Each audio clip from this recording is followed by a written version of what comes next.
There are some things in this world that you do not question. Some warnings that you do not test. Some gifts, rare and powerful, that carry rules you must never, ever break. This is the story of Amaka. A teenage girl who walked into a forest one afternoon and came out carrying something she did not fully understand. Something old. Something alive. Something that would protect her from dangers she could not even see. For months, it kept her safe. For months, everything around her was good. But one day, she made a choice. A small choice. A foolish choice. She took it off, and from that moment, nothing in her world would ever be the same. The villagers, whispering, one said, "Did you hear?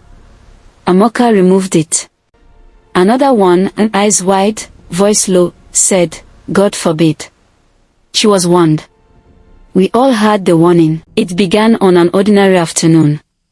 Amaka had gone into the forest to gather firewood, the same thing she did every week, the same path she had walked 100 times before. The forest was familiar to her. She knew the tall trees, the thick roots, the way the light fell through the leaves in patches of gold. She was not afraid. She was not looking for anything. She was just a girl doing what she always did. But the forest had other plans. Deep inside, far from the sounds of the village, she heard something strange. Not a sound of danger. Just stillness. A stillness so complete that even the birds had gone quiet. And then she saw her. An old woman. Sitting on a fallen log. Wrapped from head to toe in white cloth. So still she could have been a statue. So calm she seemed like she had been sitting there forever. "Amaka, slowing down, careful," she said. "Old mama, are you alright? Are you lost?" Old woman, looking up slowly, she said, "No, my child. I am not lost. I have been here waiting. I have been waiting for you." Amaka, confused, "For me? But I don't know you. I have never seen you before." Old woman, smiling softly, "You do not need to know me to receive what I have for you. Come closer, child. Do not be afraid." The old woman reached slowly into the folds of her white cloth and pulled out something small. Simple. Plain to the eye. A white underwear, folded neatly, nothing about it that would make you look twice. But the moment it appeared in the old woman's hands, something changed. The air shifted. The trees leaned ever so slightly. A low hum, like the sound of something ancient waking up, seemed to rise from the ground itself. Amaka felt it in her chest before she could explain it. A pull. A warmth. Like the forest itself was saying, "Take it." The old woman held it out without a word. Amaka reached forward and took it. It was warm in her hands. Warmer than it had any right to be. Old woman, voice low, steady, serious, said, "Wear it. And do not ever take it off." Amaka, turning it over in her hands, said, "What is this? What does it do?" The old woman said, "It will keep you safe. It will bring good things to you and to those around you. There are forces in this world, child, forces you cannot see, that watch and wait. As long as you wear this, they cannot touch you." Amaka, quietly, said, "And if I take it off?" Old woman, holding Amaka's gaze, said, "Then the door opens. And what was kept out, will come in." Amaka went home that evening and did as she was told. She wore it. And at first, she did not think much of it. It was just cloth. Just an old woman's strange gift. But within days, things began to change. Her mother's farm, which had been struggling for months, suddenly began to produce more than they could carry. Yams as big as a man's arm. Vegetables green and full. Neighbors stopped to stare in wonder. Her father, who had been sick with a cough that would not leave, began to get better. Slowly at first, then faster, until one morning he laughed at breakfast, a full, loud laugh, and the whole house felt lighter. And Amaka herself. Boys who used to tease her stopped. Girls who had ignored her started to greet her. Teachers noticed her. Even the village dogs wagged their tails when she walked past. She could not explain it, but she could feel it. A quiet, warm peace that followed her everywhere. Like a hand on her shoulder. Like someone watching over her. Like she was wrapped in something the world could not reach. Amaka's mother, standing in the middle of the overflowing farm, said, "Amaka, look at this farm. Something good has entered this house. I can feel it." Amaka was smiling to herself, touching her waist. "Yes, Mama. I feel it too." Amaka's father, laughing at breakfast, said, "I don't know what happened, but I feel strong today. Strong like a young man." But not everyone was simply happy for her. Her friend Chidima had been watching. Chidima was a sharp girl, clever, curious, always asking questions, always needing to understand everything. She had noticed the change in Amaka. The confidence. The good luck. The way things seemed to go right for her without much effort. And she had heard whispers. One afternoon, Chidima pulled Amaka behind the mango tree at the edge of the village, looked left and right, and leaned in close. Chidima was whispering, "Amaka. People are talking. They say you have a charm. Something you wear. Is it true?"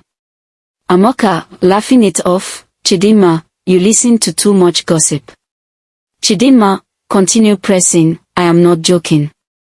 Something is different about you. The farm, your father, everything. Show me." Amaka said, "I cannot show you. But what if there's not It is enough? personal." Will be. Look around. The trees are Chidima, Okay. folding her arms, exclaimed, "Personal. We are best friends. Just take it off for 1 second. Let me see. What is the worst that can happen?" Amaka, you have to hesitating, come with me. It'll be fun. I was don't know, told not Chidima. to. What if we get caught? "An old woman We in the won't, forest gave it trust to me. She said never to take it off." Chidima, laughing, "An old woman in the forest. Amaka, please. You are not a small child. It is just cloth. Nothing will happen. Take it off, show me, put it back." That is all. Amaka did not take it off that afternoon. She walked away and told herself she would not.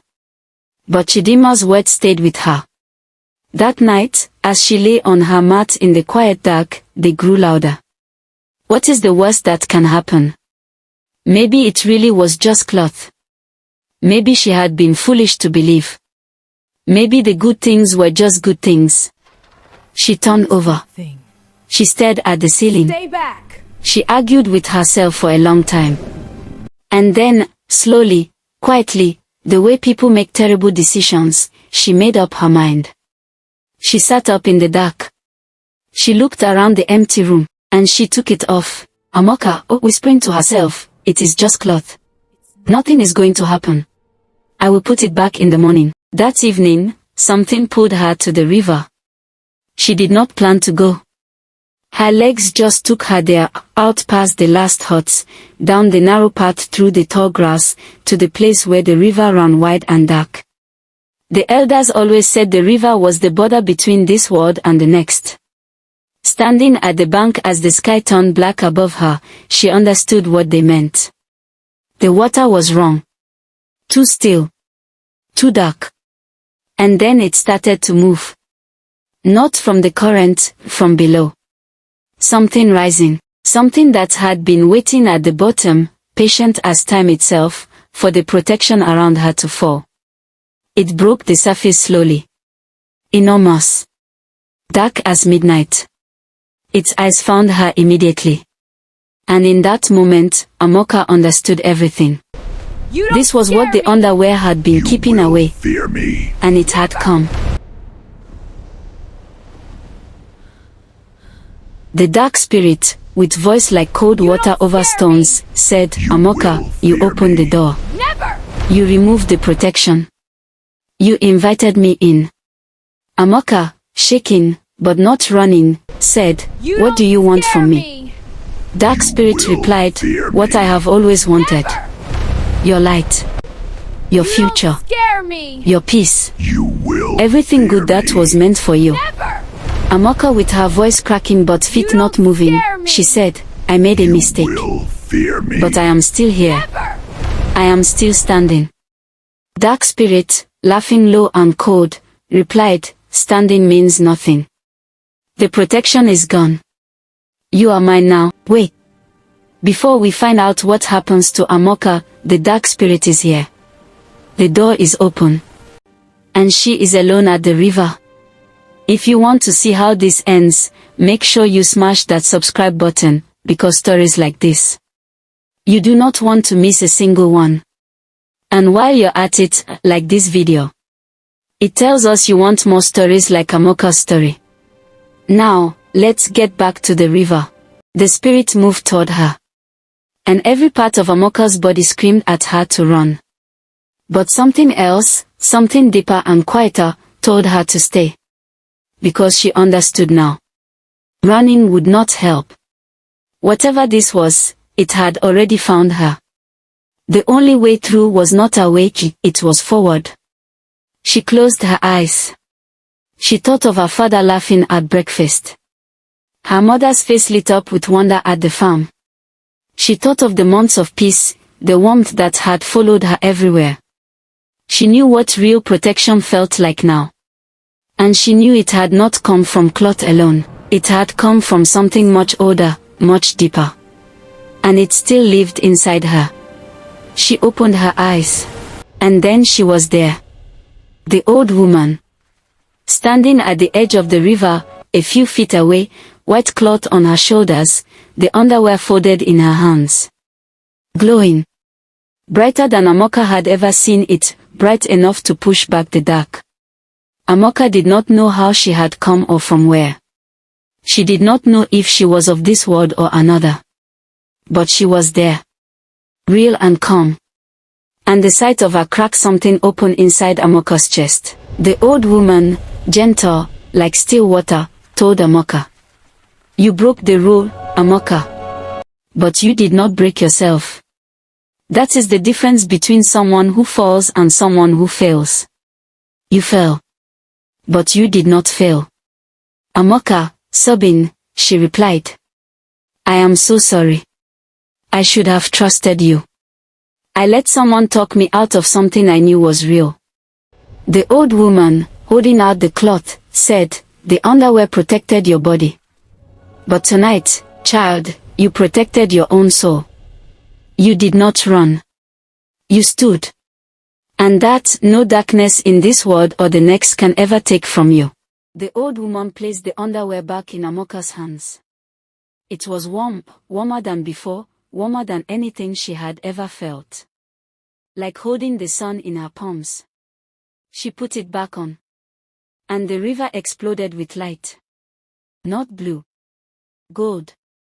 Warm, roaring gold that Feel rose its from the power, water child. and hit Do the not sky be and afraid. spread across I everything. feel it, grandmother. It is The so dark spirit bright. let out a Good. sound, Now reach not for a it. roar, not a scream, but something low and hollow and defeated, like a tree cracking from the inside before it falls.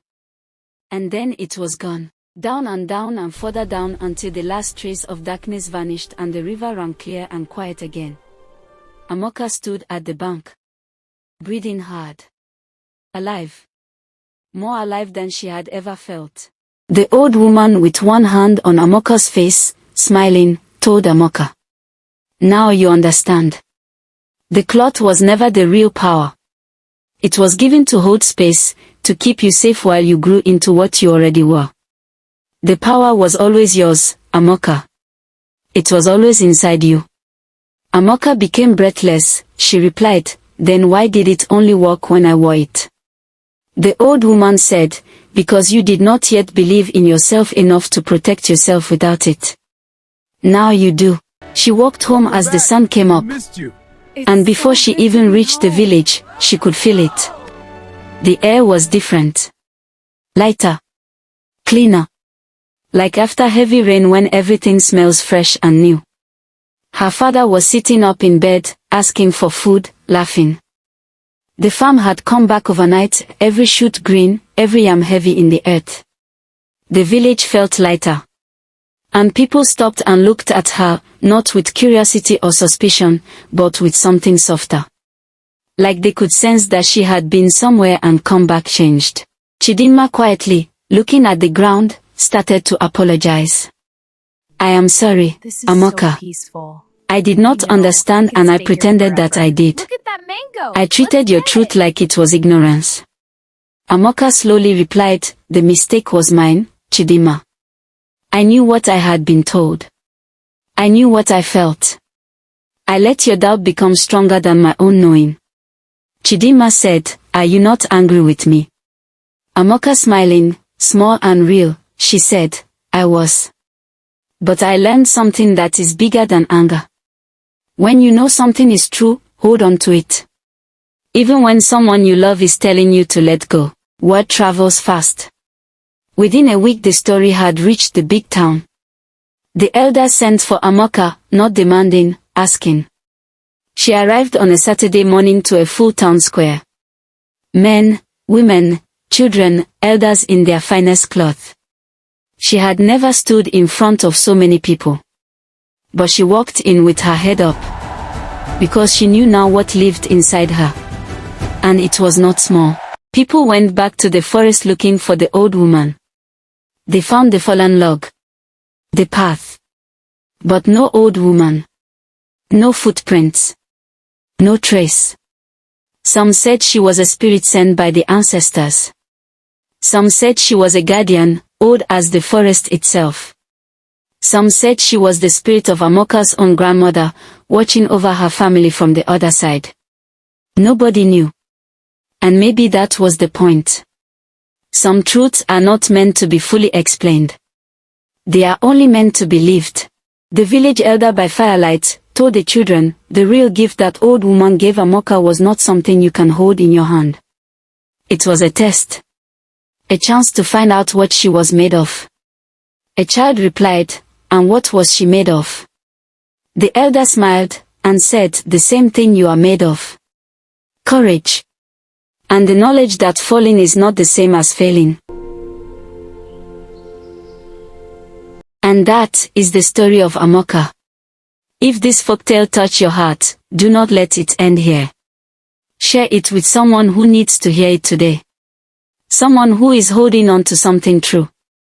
Someone who needs to be reminded that falling is not the same as failing. If you enjoyed this story, hit that like button right now.